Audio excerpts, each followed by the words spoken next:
Good evening and welcome to the special coverage of State of the Economy, where we will dissect the latest fine print of CPI and WPI data. To take us through the analysis, we have on board Maithili Pushnurmat, consulting editor of ET Now, who will lead the panel of discussion with Aditi Nair, Chief Economist, ICRA, and Nikhil Gupta, Chief Economist, MOFSL. Maithili, over to you. Well, thank you so much for that. Yes, I think it's going to be a rather gloomy Wednesday for the government because both the inflation numbers as well as the IIP numbers are fairly adverse. CPI inflation has come in way above our expectations. I think most expectations were in the range of 7.3%, instead of which we got a number of 7.4%. As far as IIP is concerned, we've actually got a contraction of 0.8%. Now that's a rather dismal number. Agreed, it is the month of August that we're talking about in the case of IIP, and August is the month when we have the monsoon, etc., etc. But even so, a contraction after a long time is very dismal news. Aditi, so it is a double whammy for the government. Inflation higher than expectations, index of industrial production lower than expectations. What does all this mean? Does it add to the gloom that the IMF shed yesterday? Aditi? Thanks, Maithili. Well, certainly the CPI number is higher than our expectation. We had penciled in a 7.2% print for September, so it is 20 basis points higher than what we were expecting. And I haven't been able to see the fine print to really see where the pain is coming from. Is it from food items or is it from any of the other baskets? On the IIP side, a lot of the other data that we're seeing, high frequency indicators for August and September, are actually very positive. So while this is a disappointing number, I think it's best that we look through it and we look at other data points such as the GST e-way bill data for August and September, which has been extremely positive. And also the sense that I'm getting is that after 2 years, this is going to be a good festive season. Whether the sort of very positive sentiment lasts beyond the festive season, I'm not so sure. We may go back to a more normal level of consumption, similar to the trends we were seeing in Q1 and Q2 after the festive season is over. But as of now, the anecdotal evidence for the festive season does seem to be pretty positive. And I think it's best we look through the IIP print because there are some issues as far as the base being very old, etc. And maybe we're not capturing some of the newer age sectors and manufacturing that are really leading the positivity that we're seeing in the GST e-way bills, for example. Aditi, I'll buy your argument as far as industrial production is concerned. But inflation, which is the biggest worry at the moment, on that I think we now have the internals. And Nikhil, what is most distressing really, that we've always known that food has been the biggest driver of inflation in the past few months. But if you look at the food inflation number, it's coming at 8.60%.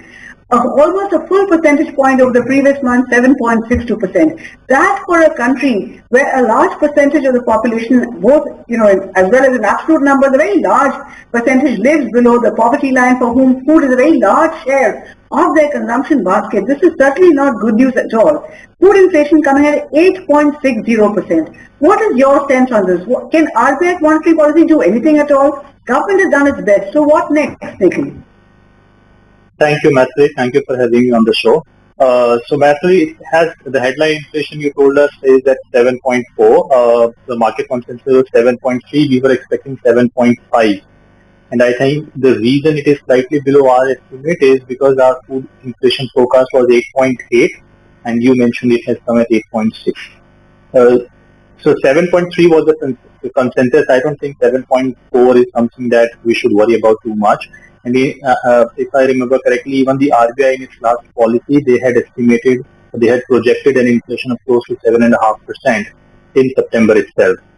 Having said that, the last point that you mentioned, that yes, higher food inflation is definitely a worry for any not so high per capita income country like India. For a large section of our society, food is a major item in their consumption basket, probably accounting for as much as 50%, if not more. So yes, food inflation is definitely a serious concern if it continues to rise, and there are limits of monetary policy as far as food inflation is concerned. So I agree with your later point. I think, one of the problems really with our inflation numbers is that we got so used to these high numbers. In fact, if you look at the minutes of the last monetary policy announcement, the governor actually said inflation has moderated and has plateaued. More recently, the finance minister said that inflation is not a red letter priority. These are her exact words, not a red letter priority. At a time when inflation is coming at 7.4%, core inflation at 8.62%. Can one really reconcile with these comments? Or do you think both the government and the RBI need to do a serious rethink on the inflation front?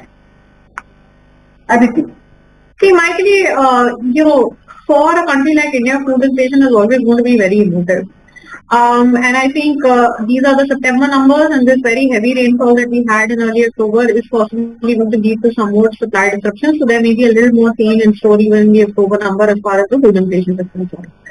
But when I'm looking around me, I can still see that there is a fair amount of positivity during the festive season, despite the fact that food inflation is as high as it is in September. So to some extent, I think people are, at least right now, the most important thing may not be inflation. And I think spending is going to happen in this period, irrespective of food inflation being where it is. Now, this may be a temporary factor. I'm not saying this is something that is going to sustain beyond the festive season. But I think even as far as households are concerned, perhaps, this festive season, people are going to ignore inflation and go out just because they weren't able to do that in the last 2 years. What is monetary policy going to be able to do about food inflation, especially when it's going to come from these sorts of episodes of heavy rainfall, etc.? Of course, there are limits to that. And I've said this on YouTube, I'm sure, many times in the last couple of months that over-tightening to deal with inflation that is outside monetary policy control, that is going to lead to a growth sacrifice. I'm really not sure that that's the best option either in terms of the policy choices. Clearly, policy choices are very complicated. We have to look at our own domestic growth, internal inflation dynamics, as well as what's happening with currencies across the globe. But having said all of this, a rate hike in December is clearly on the cards, another one. How much that will be, I think is going to depend on whether inflation actually does fall back in the next CPI print, and what we get to know about the state of growth in the GDP data for Q2, which we will have right before the MPC meetings. So MPC will meet in December and the Q2 data will be out at the end of November. So I think these two are going to be the crucial data points to get us a better understanding of how much the next rate hike will be. Oh yes, certainly. I think both the government and the Reserve Bank are between a rock and a hard place. And though other thing you said that monetary policy cannot do very much, but let us also accept that today we are paying the price for an extra loose monetary policy that continues for far too long. And Nikhil, in fact, this number clearly gives RBI no room to escape, because with this we complete 3 consecutive quarters of above 6% inflation, which means RBI will have to write that mea culpa letter to the government. What excuses, quote unquote, do you think they can make? What remedial action can they suggest? Because as Aditi says, there's only that much monetary policy can do. So will they have any excuses at all? Can they justify it by saying, well, the whole world, pandemic and all the rest of it? And more importantly, what are the remedial actions that they can possibly suggest? Nikhil. Yes, thank you, Maithili. So Maithili, I think India's inflation is definitely high, but we need to understand that it is not only India which is witnessing high inflation. The entire world is witnessing high inflation, and it is definitely not right to believe or even to expect that when the world is going through such an episode of inflation, India's inflation would be lower. In fact, India's inflation, our target is close to 4%, and if my inflation is close to 7%, it tells you that India's inflation is not even 2x of its target, vis-a-vis 3.5 to 4x that the inflation is in most of the Western world.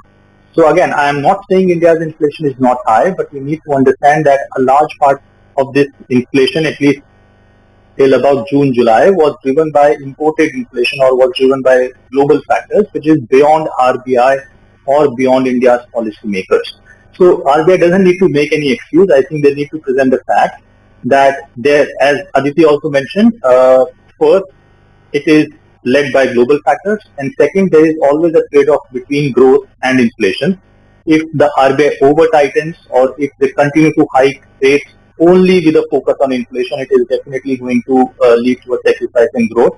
And we need to understand that India's growth, although looking very high at this stage, is nowhere close to what it is in most of the Western world, because during COVID-19, there was no such large stimulus in India. So our growth looks very good on YOY perspective, YOY basis, but if you look at aggregate CAGR for 2 to 3 years, it doesn't look so good. So we cannot afford to sacrifice growth to a large extent, and that is why the RBI needs to be careful in its monetary tightening. At the same time, we cannot escape high inflation when the world is going through what it is going through today. Nikhil, I'm sorry, I think I may sound like a JNU, Jawaharlal Nehru University, Jolawala, but I think the fact remains that at the end of the day, inflation doesn't hurt people like you and I, Aditi, all three of us, as much as it hurts the poor. So to say that yes, inflation is much higher in the rest of the world, to say, well, yes, I'm hungry, but so is my neighbor also hungry. I'm not sure that helps very much, but I'm afraid thank you very much both Aditi as well as Nikhil, but with that, it's back to Kavita. Thank you so much, Maithili. But then it's time to go towards HCL Technologies presser, where HCL Technology increases revenue growth guidance to between 13.5 to 14.5% after reporting a 6% year-on-year jump in net profit at almost 3,500 crore rupees. Let's cut across the HCL Technologies management.